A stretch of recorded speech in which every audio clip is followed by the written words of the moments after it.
वेदों का सार, ऋषियों का ज्ञान, प्रदोष व्रत कथा है शिव का वरदान।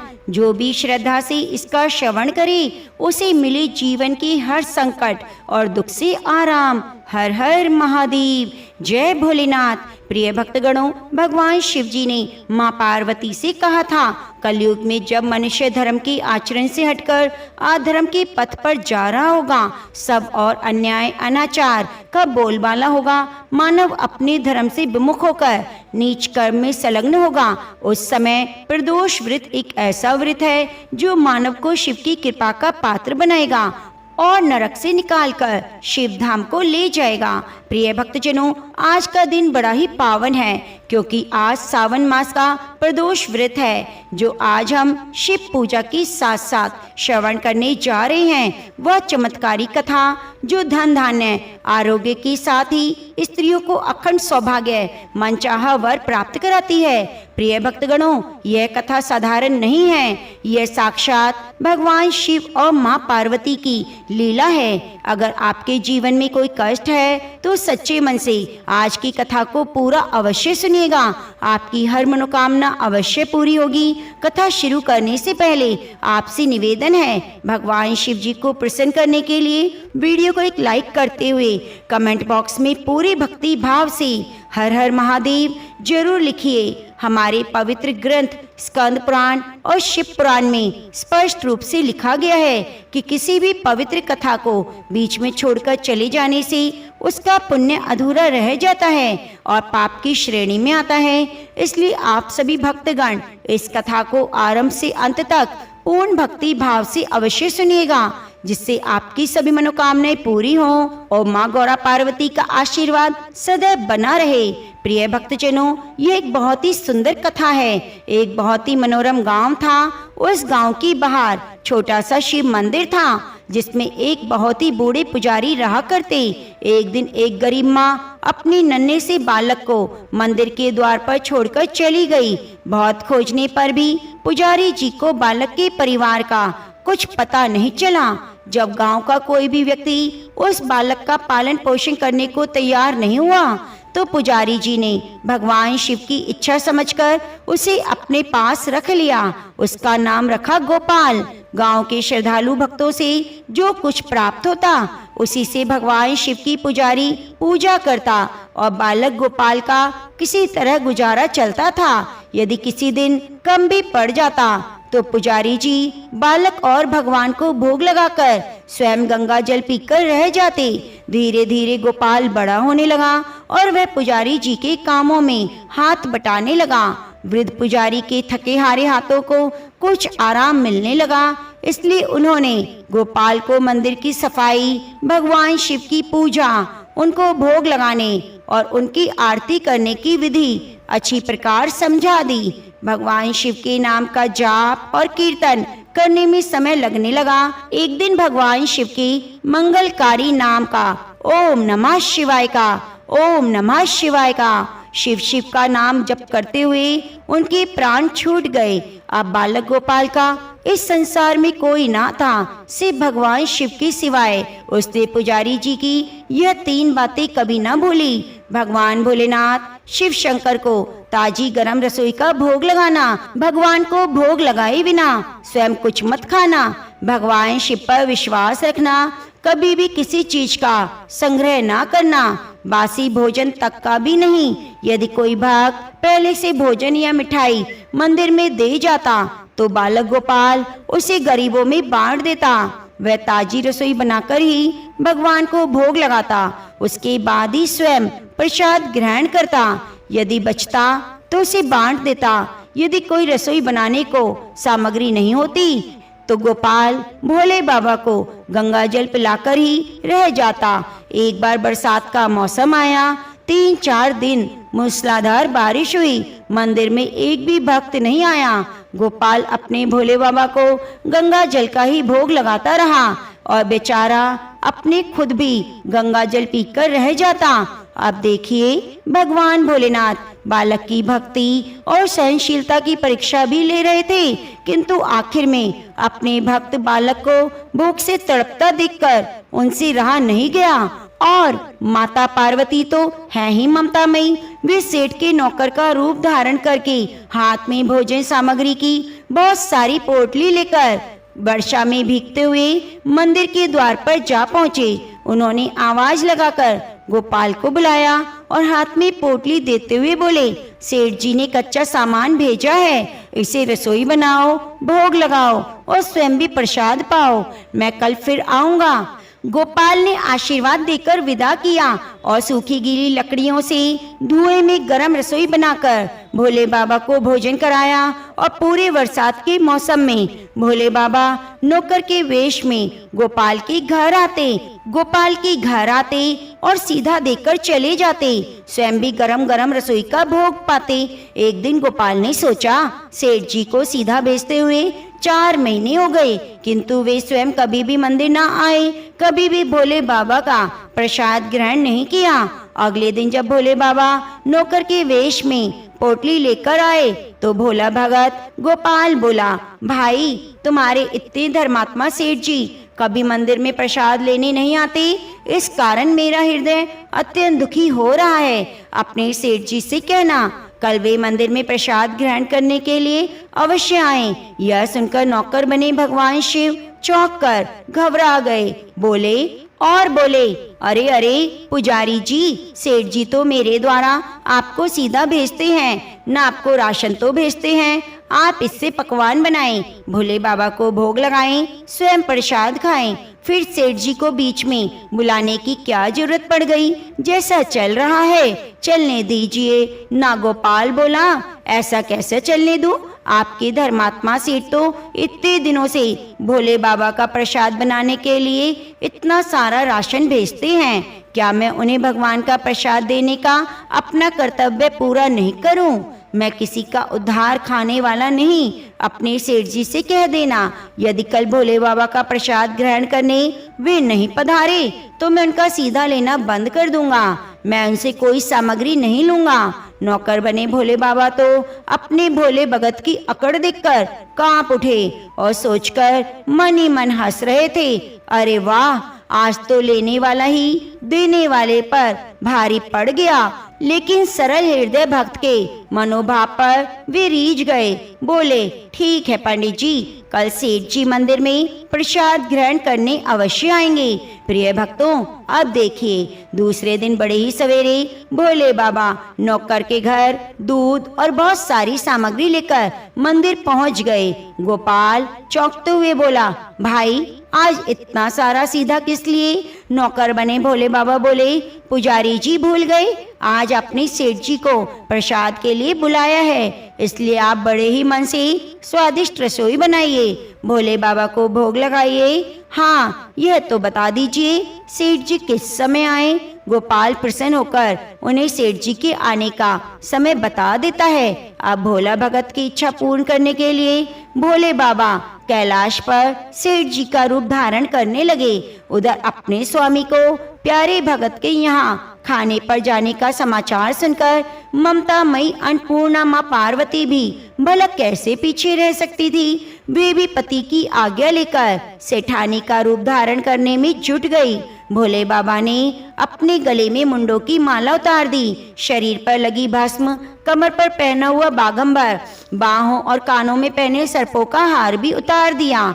उन्होंने एक मखमल सुंदर कुर्ता धारण किया, जटाएं सीधी कर गंगा और चंद्रमा को उसमें छिपा लिया, ऊपर से सुंदर सी रंग बिरंगी पगड़ी पहनी। सदैव नंगे पैर विचरण करने वाले शिव जी आज अपने पैरों में रेशमी जूतियां धारण कर रहे थे। हाथ का त्रिशूल डमरू भोले बाबा ने नंदी के हाथ में थमा दिया और अपने हाथ में एक सुंदर सी छड़ी लेकर पार्वती जी की प्रतीक्षा करने लगे। खूब ठाट-बाट से कैलाश पर्वत पर चहल कदमी करने लगे। उधर पार्वती जी घंटों से अपना श्रृंगार करने में जुटी हुई थी। वैसे ही उन्होंने आज अपने पतिदेव के नगर में बनी सुंदर नगरी काशी झांसी बनारसी साड़ी उन्होंने पहन ली। जिसका रंग सेठ जी के कुर्ते से बहुत ही मिलता जुलता था। उन्होंने सोने चांदी हीरे के जगमगाते आभूषण धारण किए, हाथ में सुंदर सुंदर कड़े पहने और भोले बाबा से बार बार आवाज लगाने के बाद श्रृंगार कक्ष से बाहर आई। जब पार्वती जी और शिव जी ने एक दूसरे को सेठ सेठानी के वेश में देखा तो वे चकित होकर एक दूसरे को निहारते रह गए। दोनों ने एक दूसरे को देखकर निहाल हो रहे थे। कभी एक दूसरे का स्वरूप ना देखा था ऐसा। जब भगवान गौरी शंकर सेठ सेठानी का रूप धारण कर कैलाश से अपने भक्त के यहाँ दावत खाने के लिए चले तो गणेश जी और कार्तिकेय जी, नंदी, ऋषि मुनि, देवी देवतागण उन्हें देखकर हैरान हो गए। उनकी भी इच्छा थी परंतु क्या करते, बुलावा तो सिर्फ सेठ सेठानी का था। भगवान शिव और माँ पार्वती को मिला था। शिव जी अपने हाथ में छड़ी लिए हुए घुमाते हुए बड़े मजे से पृथ्वी पर टहलते हुए चल पड़े। पीछे पीछे माता पार्वती अपने पायलों की छन छन करती हुई मंदिर में प्रवेश करती है। भोला भगत जो कि गोपाल आज बहुत ही सुबेरे उठकर सेठ जी के स्वागत में भली भांति के पकवान बनाने में जुटा हुआ था। अपने भोले बाबा का भोग वह चलते फिरते तो बना लेता किंतु आज उसे कई महीनों से भगवान को भोग लगाने के लिए सीधा राशन भेजने वाले सेठ जी को प्रसाद जो देना था, अतः उसने आज अपनी सारी पाक कला झोंक डाली। उसने सेठ जी द्वारा भेजे हुए चावल धोकर खीर बनाई, सेठ जी द्वारा भेजे हुए पिस्ते, बादाम, केसर, चिरौंजी, किशमिश डाले और बड़े प्रेम से आटे को गूंथकर लोइया बनाकर पूरी बनाई। रसोई बनाकर भोला भगत पुनः स्नान करने चला गया ताकि स्वस्थ वस्त्र पहनकर भोले बाबा को भोग लगा सके और सेठ जी उसका प्रसाद पा सके। जब भोला भगत गोपाल स्नान करके लौटा तो देखा सेठ जी प्रसाद ग्रहण करने के लिए स्वयं तो आए ही हैं, संग में सेठानी को भी लाए हैं। दोनों का आदर सत्कार किया, उन्हें आसन देकर बिठाया। बोला, मैं अभी भगवान को भोग लगाकर आता हूँ, फिर आपको प्रसाद परसूंगा। भगवान तो भावना के भूखे हैं। भोले बाबा से भूख सहन नहीं हो पा रही थी, इसलिए वे बोले, पुजारी जी भगवान को जल्दी से भोग लगा कर आइए, भूख सहन नहीं हो रही। भोला भगत गोपाल बोला, सेठ जी भूख तो मुझे भी बहुत जोर की लगी है, किंतु मैं अपनी भूख के कारण भगवान को भोग लगाना थोड़े ही भूल जाऊंगा। यदि दुनिया के सारे लोग इसी तरह अपनी भूख के लिए भगवान को भोग लगाना भूल जाएं, तो भगवान तो भूखे ही रह जाएंगे।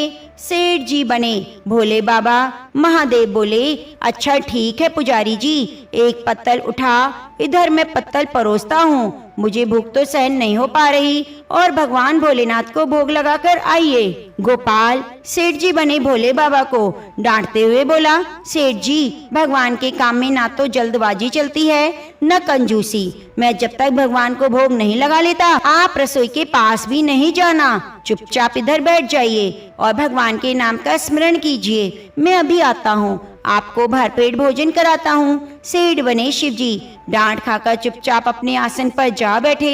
सेठानी बनी पार्वती जी उनकी यह दशा देखकर बड़ी मुश्किल से अपनी हंसी को रोक पाई, लेकिन जैसे ही भोला भगत गोपाल पत्तल में सामग्री लेकर भगवान को भोग लगाने मंदिर में गया, भगवान शिव पार्वती जी को मौन रहने का संदेश देकर चुपके चुपके पैर रखते हुए रसोई में गए।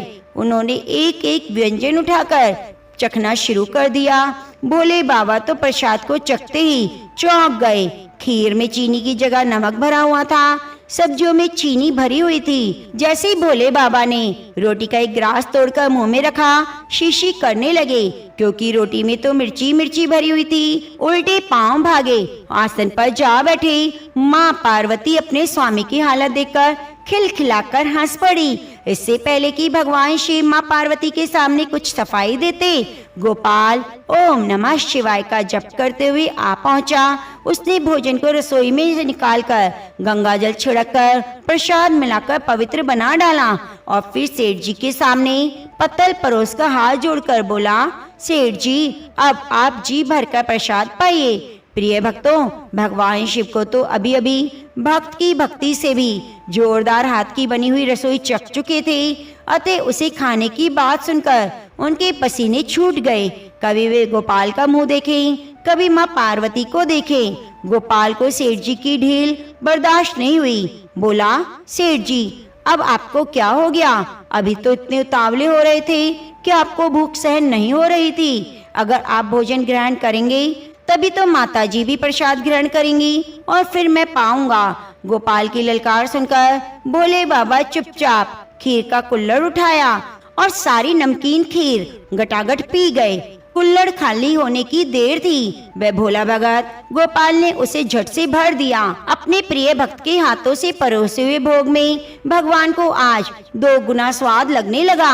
जगत जननी माँ पार्वती भक्त और भगवान दोनों के प्रेम को देखकर मंत्र मुग्ध होती रही। जब सारी रसोई समाप्त हो गई तो भगवान ने एक जोरदार डकार ली। भोला बोला, सेठ जी मैं तो बावला था जितनी थोड़ी रसोई बनाई। मुझे पता होता कि आपको प्रसाद ग्रहण करना इतना अच्छा लगता है तो मैं ज्यादा रसोई बनाता।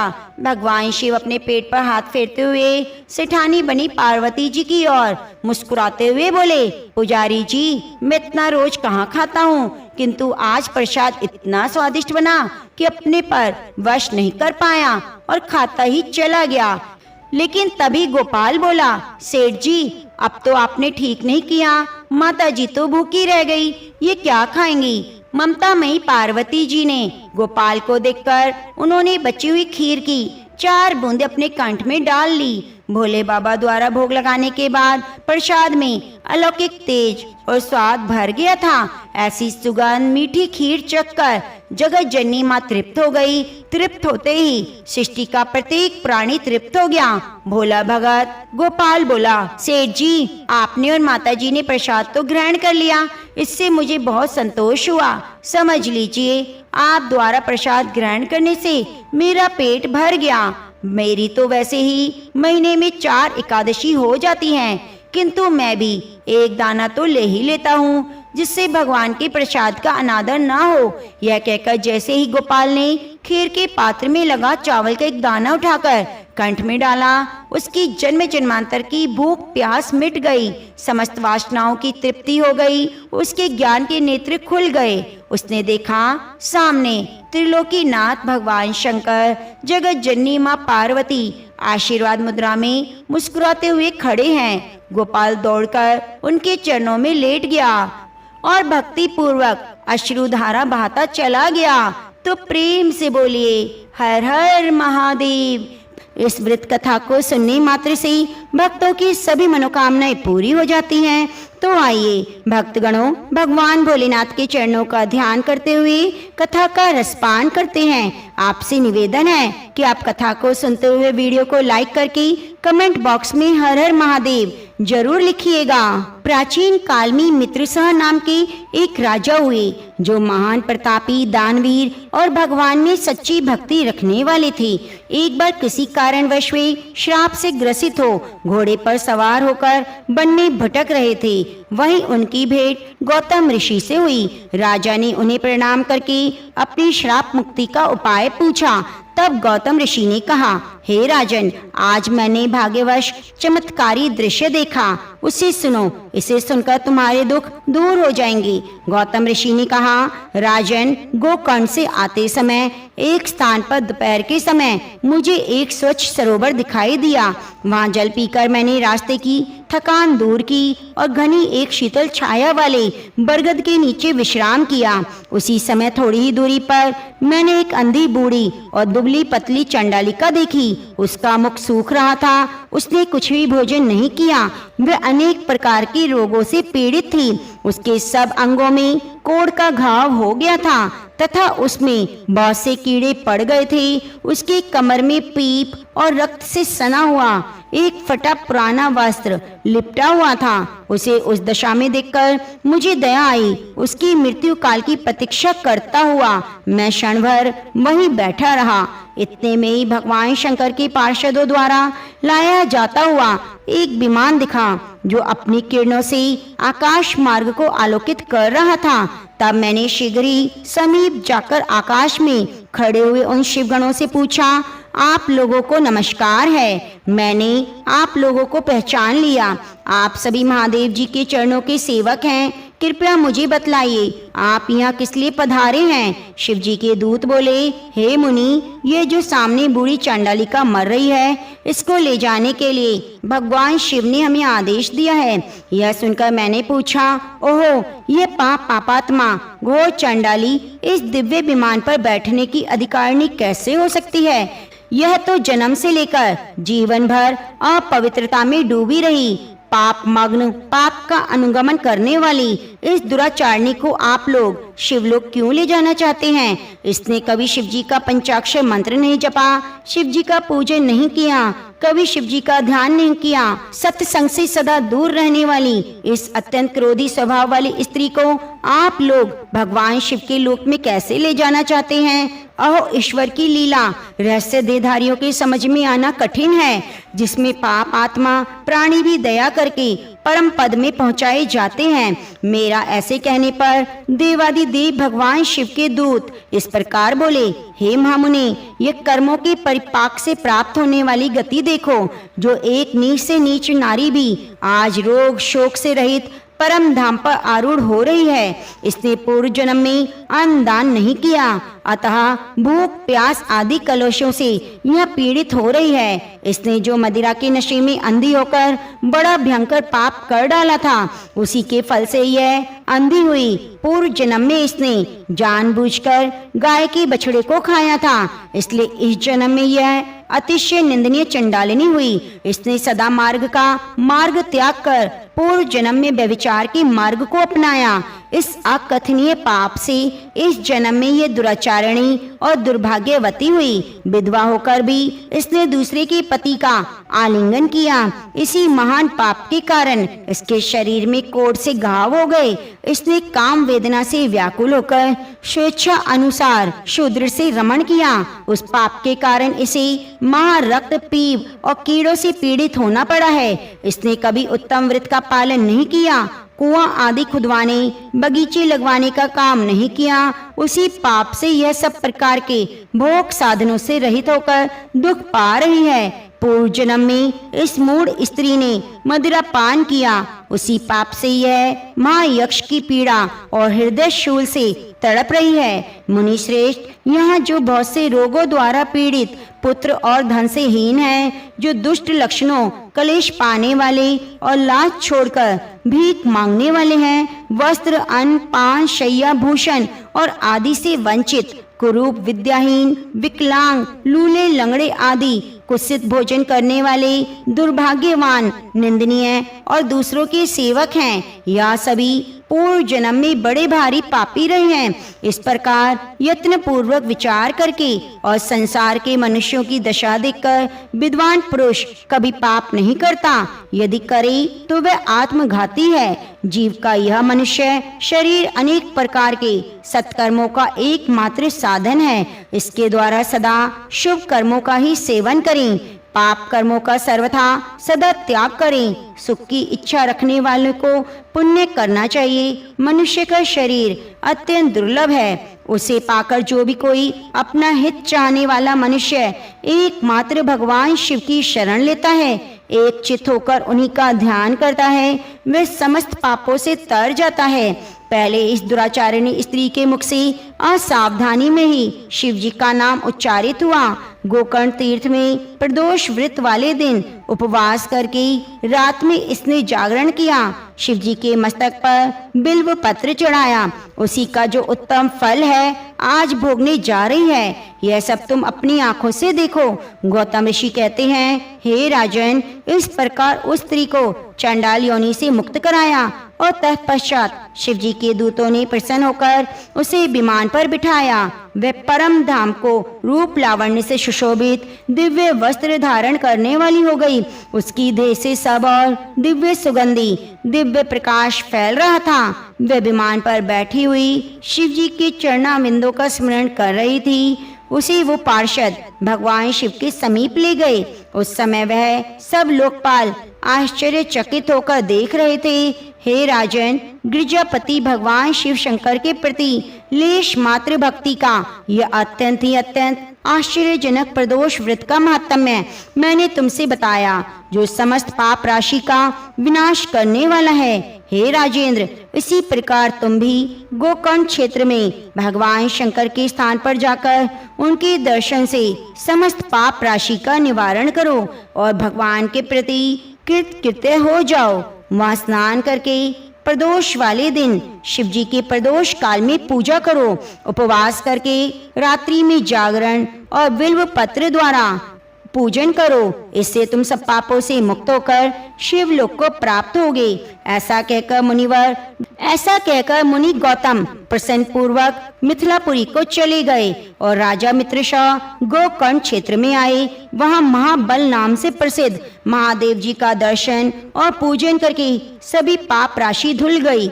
उन्हें प्रदोष व्रत का फल स्वरूप ऊपर लगा हुआ श्राप समाप्त हो गया। उन्होंने भगवान शिव के परम धाम को प्राप्त कर लिया। जो मनुष्य भगवान शिव की इस प्रदोष व्रत की मनोहर कथा को प्रतिदिन भक्ति पूर्वक सुनता है, सुनाता है, वे परम गति को प्राप्त होता है। तो प्रेम से बोलिए श्री शिवाय नमोस्तभ्यम। माना जाता है इस समय भगवान शिव कैलाश पर्वत पर प्रसन्न मुद्रा में अपने भक्तों को आशीर्वाद प्रदान करते हैं और जो भक्त इस पावन काल में सच्चे मन से शिवलिंग की पूजा, दीपदान, मंत्र जाप और प्रदोष कथा को सुनते हैं, उनके जीवन के सभी बंधन दूर हो जाते हैं। इस व्रत को करने से, कथा को सुनने से जीवन में आने वाली सभी परेशानियां दूर हो जाती हैं। आप सुनिए प्रदोष स्तोत्र।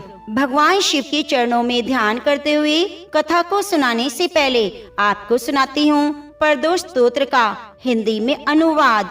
हे समस्त जगत के स्वामी, हे सर्वदा कल्याण करने वाले, हे शाश्वत शंकर, आपकी जय हो। हे सर्व सुराध्यक्ष, आपकी जय हो। हे सभी देवताओं द्वारा पूजित, हे सर्व सुरार्चित, आपकी जय हो। हे सर्व गुणातीत, आपकी जय हो। सर्वप्रद, आपकी जय हो। हे नित्य निराधार, आपकी जय हो। हे अविनाशी विश्वंभर, आपकी जय हो। हे समस्त विश्व में एकमात्र वंदनीय, आपकी जय हो। हे नागेंद्र भूषण, आपकी जय हो। हे गौरीपति, आपकी जय हो। हे चंद्रशेखर, आपकी जय हो। हे करोड़ों सूर्यों की समान दीप्तिमान, आपकी जय हो। हे अनंत गुणाश्रय, आपकी जय हो। हे विपाक्ष, आपकी जय हो। हे अर्चित, हे निरंजन, आपकी जय हो। हे नाथ, आपकी जय हो। हे भक्तों की पीड़ा का नाश करने वाले कृपा सागर, आपकी जय हो। हे संसार सागर से पार करने वाले प्रभु, आपकी जय हो। हे महादेव, मैं इस संसार में अत्यंत दुखी हूँ। मुझे अनेक चिंताएं घेरे हुए हैं, मुझ पर कृपा कीजिए। परमेश्वर, मेरे सभी पापों का नाश कर मेरी रक्षा कीजिए। हे शंकर जी, मैं दरिद्रता के सागर में डूबी हूँ, महान पापों से पीड़ित हूँ। अनंत चिंताएं मुझे घेरे हुए हैं, भयंकर रोगों ने मुझे घेर लिया है। ऋण के भार से मैं दबी हुई हूँ, कर्मों की ज्वाला में जल रही हूँ, ग्रहों की पीड़ा से व्याकुल हूँ। कृपया करके मुझ पर प्रसन्न हो जाइए। यदि कोई दरिद्र व्यक्ति प्रदोष काल में देवेश्वर गिरजापति की प्रार्थना करता है तो वह धनी हो जाता है। यदि कोई राजा प्रदोष काल में देव देवेश्वर भगवान शंकर की आराधना करता है तो वह दीर्घ आयु होता है, सदैव निरोग रहता है, खजाने में वृद्धि होती है, उसकी सेना सुदृढ़ होती है। हे प्रभु, आपकी कृपा से मुझे भी नित्य आनंद की प्राप्ति हो। मेरे शत्रु क्षीण हो जाएं, मेरी प्रजा सदा सुखी रहे, चोर डाकू नष्ट हो जाएं, राष्ट्र में समस्त जन समुदाय संकट मुक्त हो जाए, पृथ्वी पर महामारी समाप्त हो जाए, सभी प्रकार की फसलों में भरपूर उपज हो, दिशाएं सुखदायक हो। इस प्रकार गिरजापति भगवान शिव की आराधना करनी चाहिए। पूजा के अंत में ब्राह्मणों को भोजन कराना चाहिए, फिर उन्हें यथा योग्य दक्षिणा देकर सम्मानित करना चाहिए। यह पूजा जो भगवान शिव के लिए कही गई है सभी पापों का नाश करती है, रोगों को दूर करती है, मनवांछित फल की प्राप्ति कराती है। तो प्रेम से बोलिए शिव शंकर महादेव की जय। प्रदोष व्रत की पौराणिक कथा के अनुसार एक बार देवराज इंद्र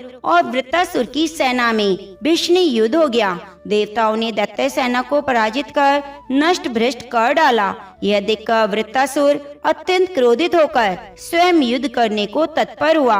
आसुरी माया से उसने विकराल रूप धारण किया। सभी देवतागण भयभीत होकर गुरुदेव बृहस्पति की शरण में पहुँचे। बृहस्पति जी बोले, पहले मैं तुम्हें वृत्तासुर का वास्तविक परिचय दूंगा। वृत्तासुर बड़ा तपस्वी और कर्मनिष्ठ है। उसने गंधमादन पर्वत पर घोर तपस्या कर शिव जी को प्रसन्न किया।